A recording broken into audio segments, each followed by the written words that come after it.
Headline news for Friday, August 19th from the Westchester County Business Journal, Fairfield County Business Journal, and WestFairOnline.com. Peter Katz reporting. In West Palm Beach, Florida, federal judge Bruce Reinhart has given the Justice Department until next Thursday to prepare a redacted version of the affidavit that was used to justify issuing the search warrant for Donald Trump's residence at Mar-a-Lago. The Justice Department would have to black out sensitive information, allowing the rest of the affidavit to be made public. News media are among those asking for the affidavit to be made public because it would provide details about some of the criminal allegations being made against Trump. The White House says that President Biden will hold a summit meeting at the White House next month on violence being fueled by hate in America.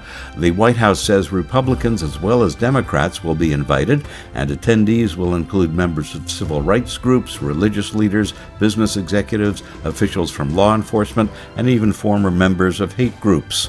As expected, Alan Weisselberg, who served for decades as CFO of the Trump Organization, pleaded guilty to 15 counts involving tax and business fraud in New York State Supreme Court in New York City yesterday. As part of his plea deal, he's due to testify against the Trump Organization in a tax evasion and fraud trial due to begin October 24th.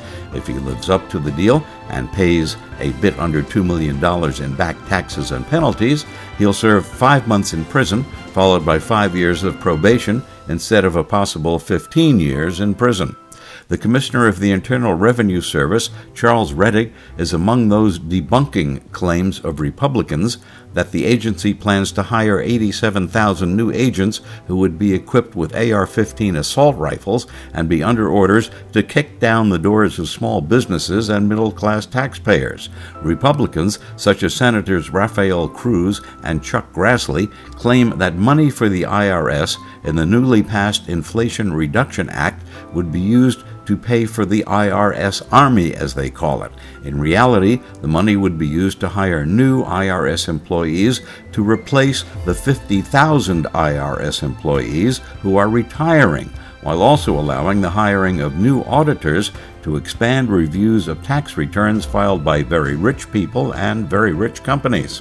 General Motors announced today that it is reinstating a quarterly cash dividend on the company's common stock. The dividend will be 9 cents per share. The Justice Department says 3 men have been charged in the killing of crime boss Whitey Bulger, who ran the mob in Boston while Bulger was in prison in West Virginia in 2018. Bulger later became an FBI informant. 2 of the men were charged with hitting Bulger in the head, and the third was charged with lying to investigators. Stay in touch with the Westchester County Business Journal, Fairfield County Business Journal, and WestFairOnline.com.